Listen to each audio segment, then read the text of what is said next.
نحمدہ و نصلی علی رسولہ الکریم اما بعد فاعوذ باللہ من الشیطان الرجیم بسم اللہ الرحمن الرحیم۔ تعریفات کے لائق اللہ رب العزت کی ذات مقدسہ ہے، درود و سلام کے لائق محمد رسول اللہ صلی اللہ علیہ وآلہ وسلم کی ذات مقدسہ ہے۔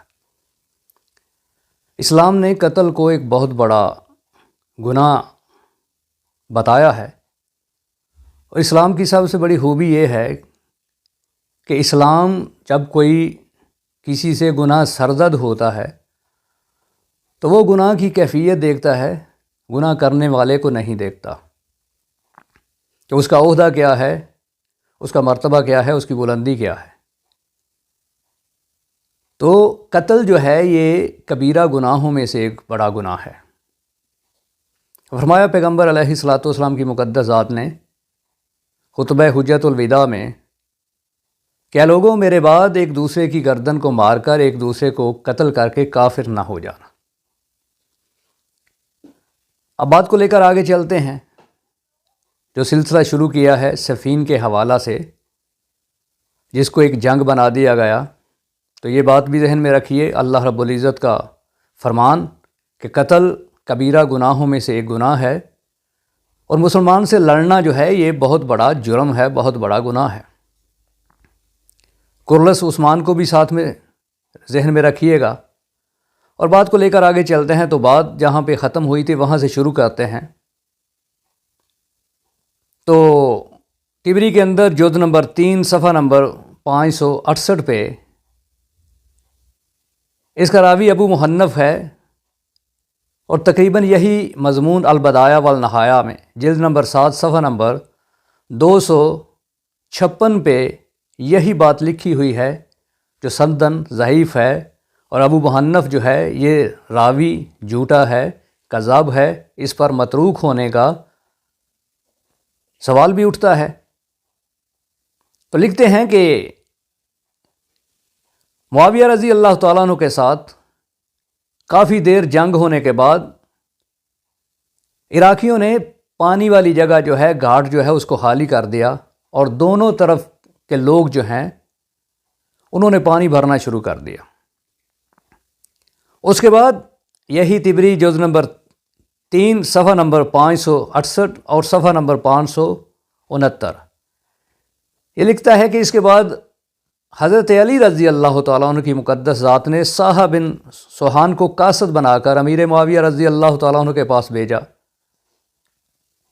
اور حضرت علی رضی اللہ تعالیٰ عنہ نے ساسا کے توسط سے ان کے ذریعے امیر معاویہ رضی اللہ تعالیٰ عنہ تک ایک بات پہنچائی۔ وہ کیا تھی کہ اے معاویہ، ہم تو جنگ نہیں کرنا چاہتے تھے، ہم تو حجت پوری کرنا چاہتے تھے، تو تم نے بہت بڑی غلطی کی ہے۔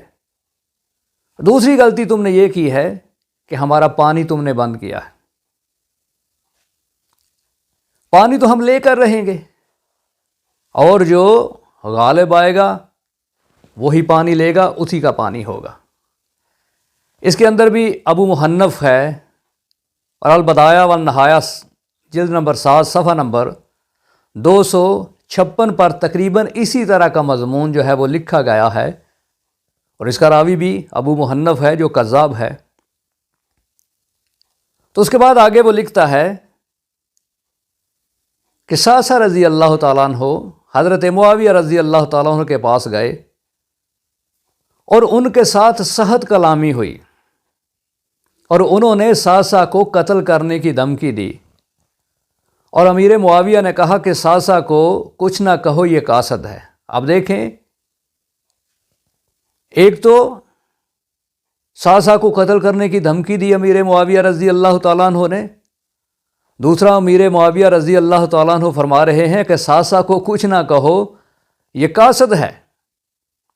عجیب طرح کی بات ہے، عجیب طرح کا تضاد ہے، عجیب طرح کی بیان بازی جو ہے وہ ہو رہی ہے کہ ایک ہی آدمی ہے، پہلے وہ قتل کرنے کی دھمکی دے رہا ہے، اب وہ یہ کہہ رہا ہے کہ اس کو کچھ نہ کہو، یہ قاصد ہے۔ یہ تو وہی بات ہے کہ ایک کتاب ہے، اس کے اندر ایک بات لکھی ہوئی ہے جو سمجھ سے باہر ہے۔ وہ لکھتا ہے کہ اگر کپڑوں پر 1 درم کے برابر گندگی لگ جائے تو چاٹ کر صاف کر سکتا ہے مگر چاٹنا منع ہے۔ واہ کیا بات ہے، کیسی عقل کی بات ہے۔ تو یہاں بھی اسی طرح کی بات ہو رہی ہے کہ پہلے امیر معاویہ اس کو دھمکی دیتے ہیں اور پھر کہتے ہیں کہ یہ قاصد ہے، اس کو کچھ نہ کہو۔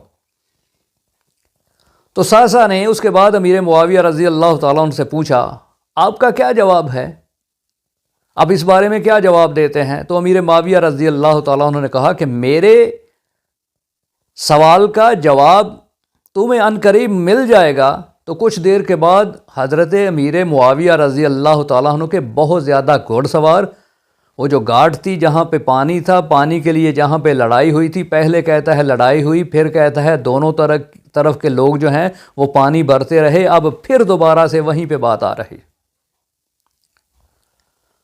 تو گھوڑ سوار گھاٹ پر پہنچ گئے تو حضرت علی رضی اللہ تعالیٰ عنہ نے مقابلہ کیا اور پانی والی جگہ پہ قبضہ کر لیا۔ کچھ دیر بعد امیر معاویہ رضی اللہ تعالیٰ عنہ سے لڑائی ہوئی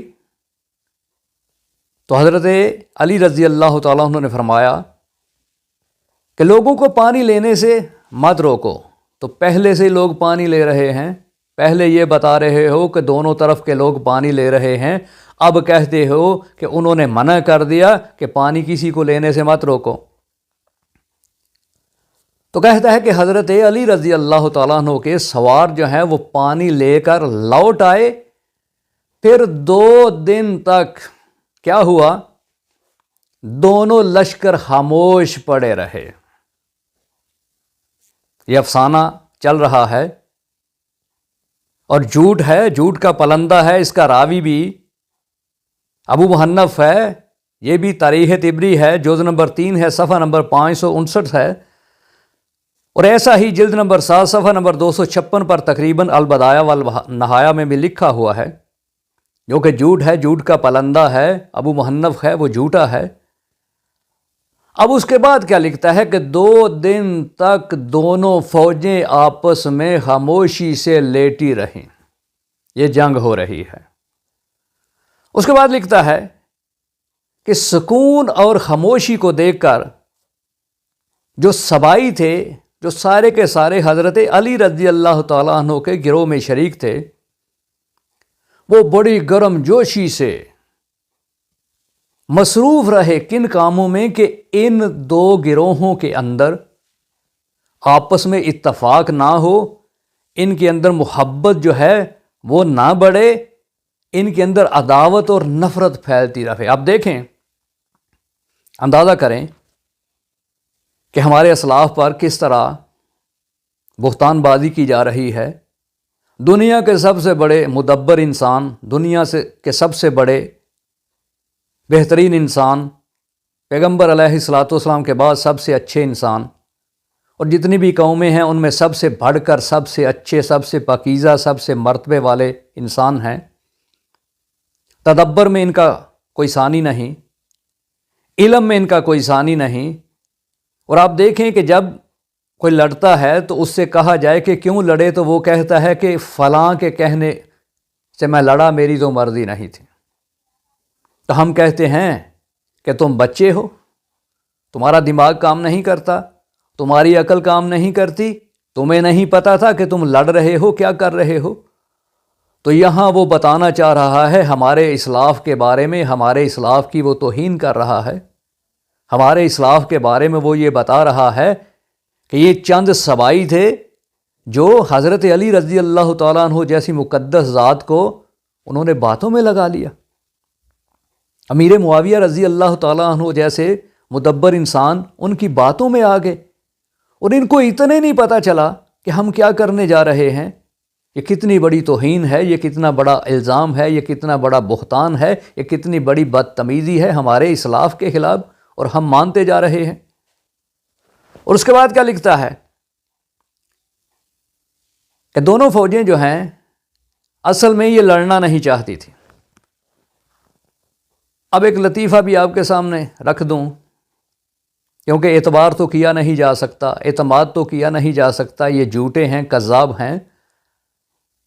لطیفہ یہ ہے کہ دونوں فوجیں جو ہیں وہ آمنے سامنے 1 سال تک بیٹھی رہیں، 1 سال تک دونوں فوجیں آمنے سامنے بیٹھی رہیں۔ اس کے مصنف ہیں خالد گرجاکی صاحب ہیں، سیرت الاحوین میں وہ یہ بات لکھتے ہیں، صفحہ نمبر 311 سیرت الاحوین میں، کہ دونوں فوجیں 1 سال تک آمنے سامنے بیٹھی رہیں، دریا کو پار کیا، سفر کیا، لوگوں کو اکٹھا کیا، میلوں سفر دور سے جاسوسی ہوتی رہی، سارا کچھ ہوتا رہا، اور یہاں پر آ کر وہ آمنے سامنے بیٹھ رہے ہیں، اس لیے کہ لڑنا نہیں چاہتے۔ تو بھائی آنے کیا مقصد کیا ہے؟ کوئی پوچھے کہ سال ہو گیا یہاں پر بیٹھے ہوئے ہو، کیا لینے آئے ہو؟ تو اس سے بڑا مذاق اور کوئی ہوگا؟ اس سے بڑا لطیفہ اور کوئی ہوگا؟ تو کہتے ہیں کہ اس کے بعد حضرت علی رضی اللہ تعالیٰ عنہ نے بشیر بن عمرو، سعید بن قیس اور شبس بن ربیع کو امیر معاویہ رضی اللہ تعالیٰ عنہ کے پاس بھیجا۔ امیر معاویہ رضی اللہ تعالیٰ عنہ نے ان سے پوچھا علی رضی اللہ تعالیٰ عنہ کیا چاہتے ہیں؟ انہوں نے کہا کہ وہ تمہیں تقوی اور اطاعت کا حکم دیتے ہیں۔ امیر معاویہ رضی اللہ تعالیٰ عنہ نے کہا کیا میں حضرت عثمان رضی اللہ تعالیٰ عنہ کے خون کو رائیگاں جانے دوں؟ اللہ کی قسم میں ہرگز ایسا نہیں کروں گا۔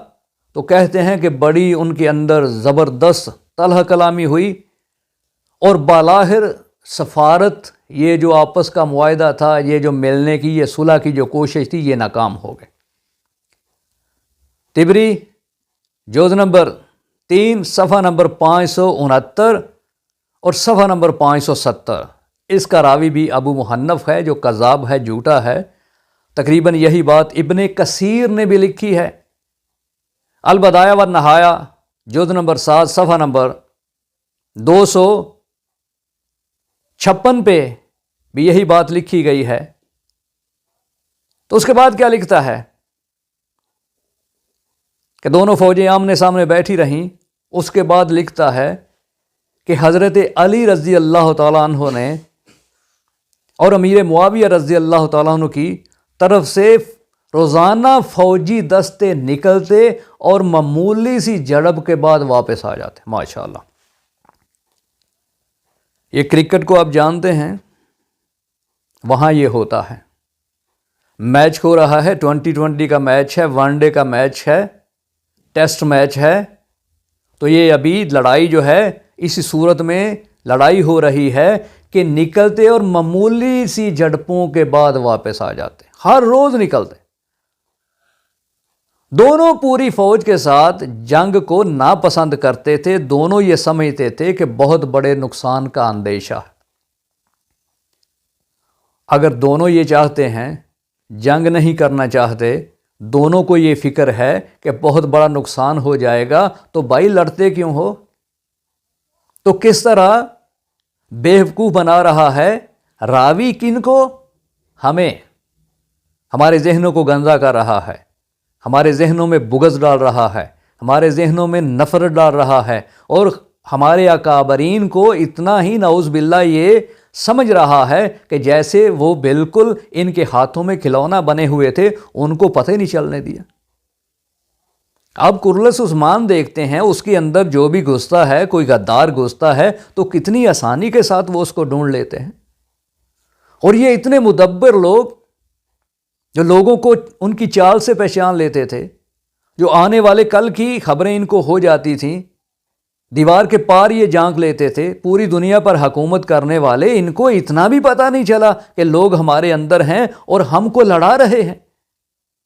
کس طرح کی سوچ رکھتے ہو، کس طرح کی باتیں کرتے ہو، اور یہ کس طرح کی لڑائی ہے کہ ادھر کے فوجی بھی نکلتے، دستے نکلتے، معمولی سی جھڑپ کرتے اور واپس آ جاتے۔ یہ کھیل ہو رہا ہے، یہ تماشا ہے، یہ ٹیسٹ کرکٹ ہو رہا ہے، یہ کھیل کھیلا جا رہا ہے، یہ جنگ ہے بھائی۔ اور جنگیں اس طرح لڑی جاتی ہیں جس طرح تم لڑوانا جا رہے ہو۔ اس کے بعد کہتا ہے کہ دونوں کو اندیشہ تھا کہ بہت بڑا خون خرابہ ہوگا، اس لیے تھوڑی تھوڑی جنگ کرو۔ اللہ اکبر کبیرہ۔ تو کہتا ہے کہ کبھی کبھی ایک دن میں 2 مرتبہ بھی جھڑپیں ہو جاتی تھی۔ یہ 2020 میچ ہو رہا ہے بھائی، کہ 2 دفعہ جھڑپیں ہو رہی ہیں۔ تو اس کے بعد کیا کہتا ہے کہ ایک دن اشتر جنگ کے لیے نکلا۔ اب یہ اشتر کون ہے اس کا ذرا تعارف ہو جائے، اور دیکھیے کہ حضرت علی رضی اللہ تعالیٰ عنہ کے مقدس ذات پر کتنا بڑا بہتان ہے، کتنی بڑی غلیظ بات جو ہے وہ کی گئی ہے، لیکن ہم مان رہے ہیں۔ اشتر کے بارے میں یہ لکھا ہے، تاریخ لکھتی ہے کہ اشتر ایک منافق آدمی تھا، اور حضرت علی رضی اللہ تعالیٰ عنہ کی ذات کو پتا تھا کہ یہ منافق ہے۔ اس کے باوجود حضرت علی رضی اللہ تعالیٰ عنہ کی مقدس ذات نے اس کو اپنا فوج کا کمانڈر بنا رکھا تھا۔ کتنا بڑا الزام ہے یار! حضرت علی رضی اللہ تعالیٰ عنہ کو پتا ہو کہ یہ منافق ہے، اور ان لوگوں کے اندر شامل ہے جنہوں نے حضرت عثمان رضی اللہ تعالیٰ عنہ کو شہید کیا ہے، تو یہ کیسے ہو سکتا ہے؟ تم نے مان یہ کیسے لیا؟ تم نے یہ سوچ کیسے لیا کہ حضرت علی رضی اللہ تعالیٰ عنہ کو پتہ بھی ہو یہ منافق ہے، یہ قاتلین عثمان میں شامل بھی ہے، اور اس کو فوج کا کمانڈر بنا دے؟ اف ہے تیری سوچ پہ، تف ہے تیری سوچ پہ، اس طرح کی سوچ رکھتا ہے تو، اور پھر بھی اس کی باتوں کو مانتا ہے۔ تو کہتا ہے کہ اشتر نے جنگ کے لیے نکلا، اس نے جنگ چھیڑ دی۔ جنگ شدت کے ساتھ جاری تھی۔ امیر معاویہ رضی اللہ تعالیٰ عنہ کی طرف سے ایک بہت لمبا اور موٹا آدمی نکلا، میدان میں آ گیا۔ اس نے اپنے مقابلہ کی دعوت دی۔ اشتر نے مقابلہ کیا، یہ جو منافق ہے اس نے مقابلہ کیا اور اس کو قتل کر دیا۔ اسی طرح 1 مہینہ تک لڑائی جاری رہی، 1 مہینے تک لڑائی جاری رہی۔ اس کے بعد کیا لکھتا ہے؟ اسی اثناء میں محرم کا مہینہ شروع ہو گیا، تو دونوں لشکروں نے جنگ کو روکنے کی خواہش ظاہر کی۔ یہ ایسے مدبر لوگ ہیں، ان کو یہ پتہ ہے کہ حرمت کا مہینہ ہے، اس مہینے میں جنگ جو ہے وہ اللہ نے حرام کی ہے۔ ان کو یہ نہیں پتا کہ مسلمان کا خون بھی مسلمان پر حرام ہے۔ کس طرح کی کیسی سوچ ہے تمہاری؟ یہ نہیں جانتے کہ اسلام میں قتل جو ہے وہ کتنا بڑا گناہ ہے۔ حرمت کے مہینے کا ان کو پتا ہے، یہ جنگ روک رہے ہیں، لیکن قتل کتنا بڑا جرم ہے اس کے بارے میں یہ نہیں جانتے۔ یہ وہی لوگ ہیں بھائی جنہوں نے ہمیں بتایا ہے کہ قتل جرم ہے۔ یہ وہی لوگ ہیں جنہوں نے بتایا ہے کہ مسلمان کے خلاف لڑنا حرام ہے۔ تو یہ کیسے ہو سکتا ہے کہ یہ لوگ ہمیں بتائیں کہ قتل کرنا جرم ہے؟ یہ لوگ احادیث بیان کریں، احادیث کے راوی ہوں، لکھنے والے ہوں، اور حضرت علی رضی اللہ تعالیٰ عنہ کی مقدس ذات علم کا سمندر ہو، اور انہیں یہ نہ پتا ہو کہ قتل کتنا بڑا جرم ہے، وہ بھی مسلمان کا جو قتل حرام ہے۔ امیر معاویہ رضی اللہ تعالیٰ عنہ جو کاتب وحی ہیں، جو وحی لکھا کرتے تھے، ان کو یہ نہیں پتا کہ قتل کتنا بڑا جرم ہے۔ قتل ہلاک کر دینے والے جرموں میں سے بڑا جرم ہے۔ تو جن کو محرم کے حرمت کی مہینے کی فکر ہے، ان کو یہ نہیں پتا کہ قتل بھی جرم ہے۔ ہم نے یہ نہیں کرنا، ہم نے اس سے باز آنا ہے۔ تو یہ جز نمبر 3 طبری صفحہ نمبر 570 اور 71۔ ابو محنف جو کذاب ہے، اور یہی مضمون تقریباً ابن کثیر نے بھی بغیر سند کے یہی لکھا ہے۔ البدایہ والنہایہ جلد نمبر 7 صفحہ نمبر 256۔ الغرض یہ روایت بھی جھوٹی ہے۔ تو ہمارے ساتھ رہیے گا، اگلی قسط تک انشاءاللہ وہاں سے شروع کریں گے۔ بات کی سمجھ آئے تو ہاں ضرور کیجئے گا۔ اللہ رب العزت سے دعا ہے کہ اللہ تبارک و تعالی ہم سب کو صحیح دین کو سمجھنے اور اس پر عمل کرنے کی توفیق عطا فرمائے۔ وآخر دعوانا ان الحمد للہ رب العالمین۔